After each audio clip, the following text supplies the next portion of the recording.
Good morning, Chandler. I'm Council Member Mark Stewart, and we are here with Jessica Pierce and Chris Camacho.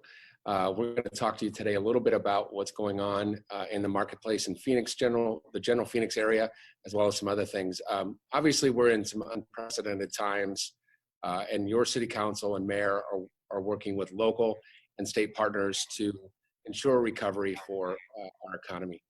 Today, we are going to be talking a lot about the economy in general, what the recovery will look like. Maybe we'll touch on some of the things the president outlined yesterday, what our governor might be doing, but I think ultimately we're going to be talking about how this affects you and how this can, how we're going to be able to rebound from this. So Chris oversees the domestic and international business development and market strategies for GPEC, which is the Greater Economic Phoenix Economic Council, and he's the executive leader in the community interactions. So Jessica is the CEO of Career Connectors and a Chandler resident, and her organization is dedicated to helping people get back to work. So Jessica is also the president of Thrive 139, and that's and they focus on character, chemistry, and hiring people and developing people with churches and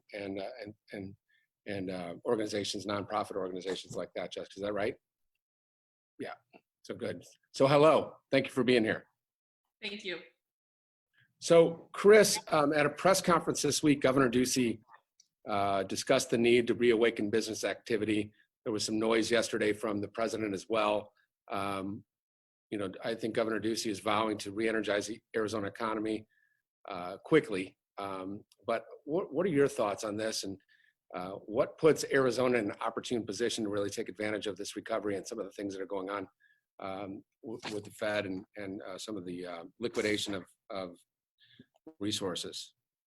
Sure. Well, good morning, Mark, and thanks for the opportunity to be here, and good morning to the Chandler community.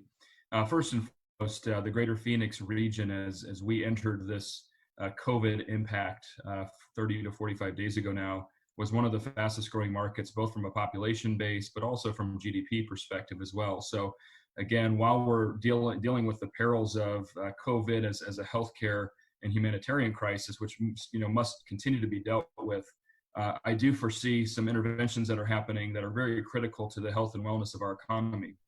First, the Paycheck Protection Program that the federal government approved and is now fully subscribed but liquid in the hands of Arizona businesses. That's the good news. The challenge is there's about 160,000 small businesses in Arizona that would be eligible for the Paycheck Protection Program, which has a loan and in some cases a grant relief aspect to it. Now with that, the 7% of our small businesses were actually able to take advantage of the PPP. And so there's a lot of talk in Congress about another big tranche because the demand for small business well outweighs the current resources available through the PPP and the economic injury disaster loans. So my view of this in the short term, obviously with the social distancing practices, small business is getting hit very significantly. And on average across the US, the average cash buffer for small business is roughly 27 days. So 1 month of cash reserve. So you put these together where we've had to social distance for the last 25 days, that's likely to continue for the near term. I know the governor's, we had a conference call yesterday. He's very thoughtfully looking at how to reopen the economy, which is a very important step, but to do so safely. And Sandra Watson at the ACA, who's kind of heading up the strategy on the economic side, we're all working together to put these strategies in place. And I will tell you, this is probably the most pivotal time since the 2008 recession in terms of what strategy we deploy over the next quarter to ensure that we support our small businesses as we go forward, because this is a very important time for small business. Well, you're absolutely right. And, we've been talking with small business owners yesterday. I think I probably talked to 6 or 7 small business owners here in Chandler, and they're expressing, that you can feel that sort of nervousness with the PPP running out of money. Fortunately, I think I saw yesterday that Senator Sinema and Senator McSally are locking arms to work on the task force to help Donald Trump and the president move things forward nationally, but locally, that confidence that we're going to need in our economy will definitely come from our small business owners, and I can feel it. They're energized, they're ready to go. They're just like, wait a second, it's like Charlie Brown with Lucy pulling the football out. But I think the I think the Fed, the National Guard, I think the administration and Congress will move something quickly through. I'm hoping to see, man, it would be great if something could happen today to see that 250 billion re-energized, because I know that a lot of folks came up empty on this one. So, this will start at the grassroots, I believe. Yeah, just a quick further comment on that, Mark, because I think it's really important. The first and second tranche of PPP, if we do obtain another approval through Congress, that's likely to cover between 10 and 15% of those businesses. So that leaves 80 to 85 plus for these small businesses that are going to need still capital support. So, we're going to need further interventions to help support from a small business standpoint as it relates to microloans or CDFI applications. There's going to need to be more capital to support these companies, but again, it's all about timing of how we're able to open this market economy up safe, and that's what's going to lead us out of this. Sure. Well, thanks, Jessica. Obviously, national unemployment rates have skyrocketed, and we were at a 50-year low for unemployment. I mean, the economy was cranking. America was rocking, and Arizona was like leading. We were the tip of the spear for that, and with this health crisis, how do you see Arizona comparing to national rates? And what do you see locally, and what can our folks do? Well, first of all, Arizona is trending same as national, and our unemployment. So unemployment numbers lag behind. So to give an actual number of the latest numbers we have, they're not accurate. So it'll have to be a couple weeks before we actually see that. But what we can give you and what we can say is unemployment claims each week. So to put it into perspective, 3,500 claims a week is what Arizona averages with DES. Our claims have skyrocketed. And so starting a month ago, the first time there was a real big uptick, it was about 29,000 claims. And it continues. Last 2 weeks ago, it was 135,000 claims in 1 week. And so in 1 month, we have had 345,000 unemployment claims. That is more than the entire year of 2019. So a lot of the frustration is the laws have changed with the CARES Act and unemployment. And so different people qualify for different things. And Arizona is trying to catch up. And so people are feeling frustrated because they don't know, one, I feel like I got denied. I'm getting letters, don't really make sense, but it's because the systems aren't there yet. So the good news is that they are working really hard to implement these systems, and so that the unemployment payments start coming, not just the Arizona $240 a week payment, but the $600 stimulus funding payment. And so people started actually getting that $600 this week, was the first time people started getting it. But if you are a 1099 or self-employed, you now can qualify for that $600 a week, but those payments might take a couple weeks to catch up. Again, good news, they will be retroed. So retro back to when you first started applying, up to March 27th, I think is the first date. So we're trending the same as national, and but there's a lot of claims going through right now. That is good news, and that it can retro. So that's money that people are just out, and that will also help kickstart the restaurants and the shops again when we get back to normal. So, Chris, how are you actively working with businesses to mitigate the hit to our economy? How's GPEC working? Absolutely. So, probably now 4 weeks ago, we convened the city economic developers, Mike Miranda, who's done a great job with the city of Chandler, to really understand not only what cities we're looking at doing in terms of marketing support for small business to other loan programs and so forth, but in addition, I wanted to share, beyond standing up a lot of resources at gpec.org's website. I mean, we put together a toolkit both in English and Spanish. We went through scenario modeling that would help companies understand how to file for, PPP and economic injury disaster loans.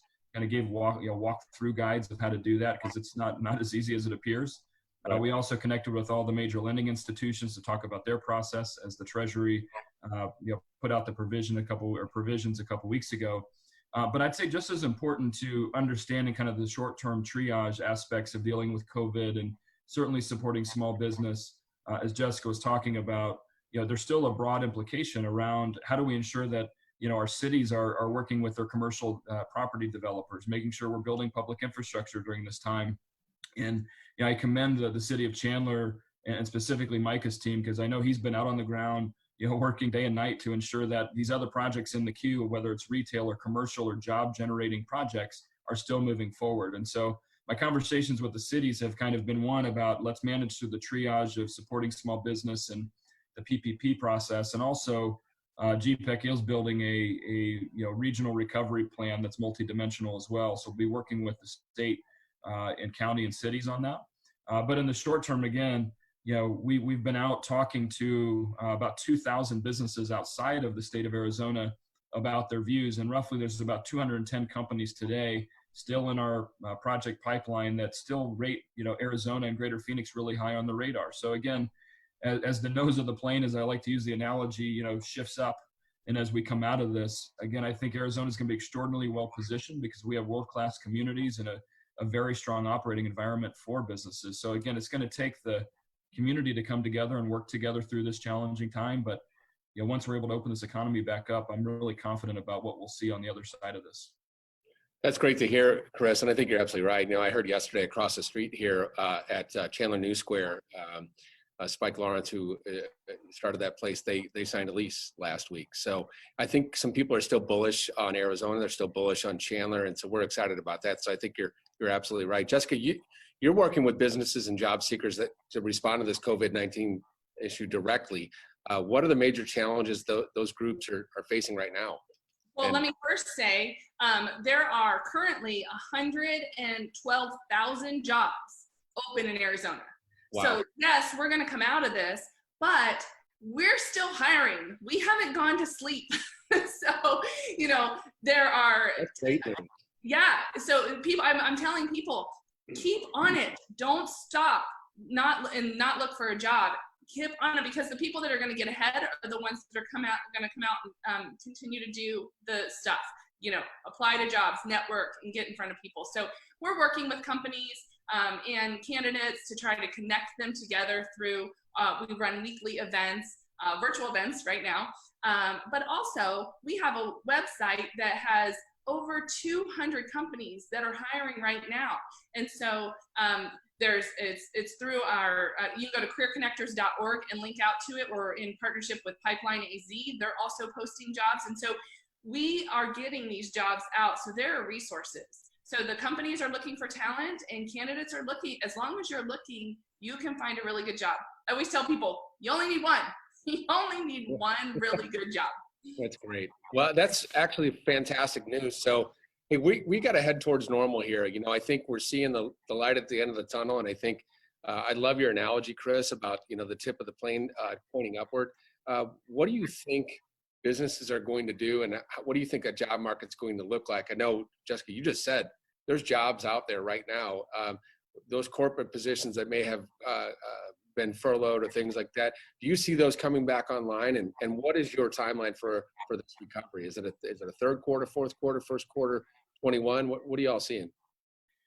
I think a lot of that, Mark, depends on the gravity of impact to business, and as we up safely the economy and we get back to society, that's going to play a pivotal role to the recovery. I mean, obviously we're a state that's relying on people spending money, so it's a consumer-driven economy, and as such, as we're able to do so, you will see a recovery, specifically in area accommodations, hospitality, restaurants, sectors that have been hit hardest.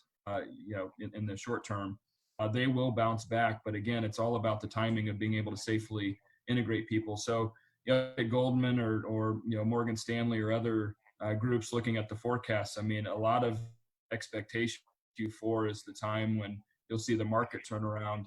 But again, I put a lot of stock in small business recovery is really important, and we have to ensure that we're doing everything we can to help stabilize these small businesses to weather the storm. And with that, again, I think I'm out on the other side, very, very, very positive position. Yeah, amen. I agree with you 100%. It's a comprehensive approach. I mean, everything is works together, and it's definitely every factor. You have to take every industry into account, and every large companies and small companies alike. So, I'm, Jessica, what are your thoughts about that, real quick, and then we'll kind of wrap it up here. Yeah, so just one thing to keep in mind as people are going through this unemployment process is this stimulus funding goes through about July 31st. And so that's that $600 stimulus funding I mentioned. So my personal feeling is that many people may wait till after July 31st to really start to job search. Do not do that. Do not do that, because that will affect business, and you can find a really good job right now, because there is going to be a lot of people that actually do that. So that's my encouragement to people. Get out and look for jobs now. Do not wait. It's not the time to wait. Well, if there's any last thoughts, I'm going to kind of wrap it up here. And if there's any last thoughts, I'll let you guys close it out. But, I want to thank you for joining us today. I think it's important for our community to know that we are all working hard, and I feel terrible for everything that's happening to our small business owners, people that are affected by this from the health crisis perspective. It's just horrible. But, Arizonans are resilient. Chandlerites are resilient. We're hardworking. We're pioneers. We're going to pull out of this, and there's plans in place. Things are going to be okay. There's liquidation from the government, as well as pouring cash into the market, and so there's going to be a way to recover. So I'm inspired by what you guys are doing. I'm inspired by what I'm seeing our small business owners do to adapt and improvise. And I'm not excited about the future, but I'm optimistic about the future. And I feel like everybody's locking arms and working together and setting aside differences or what have you to move forward. And I think you're right, Chris and Jessica. Arizona is poised to move out of this very quickly and recover quickly. So any last thoughts? And I just want to say, I want to remind Arizonans that we can do hard things. We've done hard things before. We had a recession 11 years ago. We got out of that, and we're thriving. We can do hard things, and we can do this together. Yeah, I agree. I think, some people call it we're resilient. Some people say we're stubborn. Maybe we're pioneers. It's probably all, but again, I think examples with the philanthropic community really band together as Arizonans, and that's something we should all be very proud of. And again, I think we got to continue to help our friends, family get through this process, and we will see a positive other side. So let's keep our chin up and let's keep moving this economy forward. Absolutely right. Chris, Jessica, thanks so much. Chandler, good luck. We're going to get after this, and we'll talk to you soon.